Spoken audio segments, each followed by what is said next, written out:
Didžiausia žirginio sporto šventė Lietuvoje – Ristūnų žirgų lenktynės. Jas jums komentuoja žurnalistas Vytautas Vitkus ir šių lenktynių teisėjas inspektorius Juozas Barisevičius, o kurio pareigos valstybinės gyvulių veislininkystės priežiūros tarnybos prie Žemės ūkio ministerijos arklininkystės skyriaus vedėjas. Taigi, ponia Juozai, pirmasis važiavimas ir matau pirmieji nesklandumai.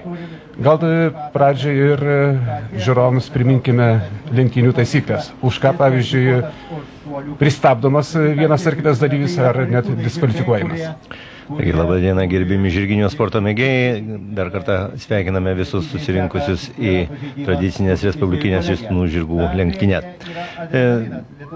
Teisėjojama yra būtent tokiais principais, kad žirgai negali bėgti šuoliais. Dar kitaip tariant, azovada, kadangi tai ristūnai žirgai ir privalo bėgti taisyklinga ryščia. Na ir tam tikras distancijos atstumas yra nustatytas ir teisėjai labai akylai stebi būtent teisingą žirgo bėgimą. Ir jeigu kyla įtarimų, ar būna viršytas šis distancijos netaisyklingos bėgsenos distancijos atstumas, žirgai yra diskvalifikuojami.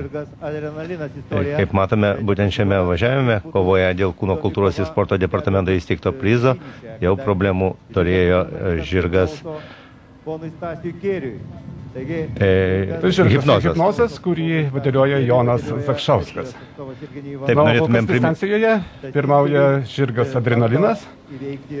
Žirgas priklauso Varinos rajono Dubičių žemės ūkio bendrovei, o jį vadovauja svečias iš Estijos Jevgenijus Ivanovas.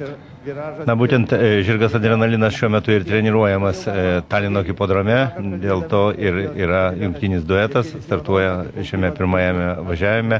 Be abejo, tai lyderių duetas, Jevgenijus Ivanovas, turintis tarptautinės patirties ir vadėliotojas, kuris dalyvauja Skandinavijos hipodromuose ir ne tik tai kaip dalyvis, bet ir kaip nugalėtojas daugelyje važiavimų.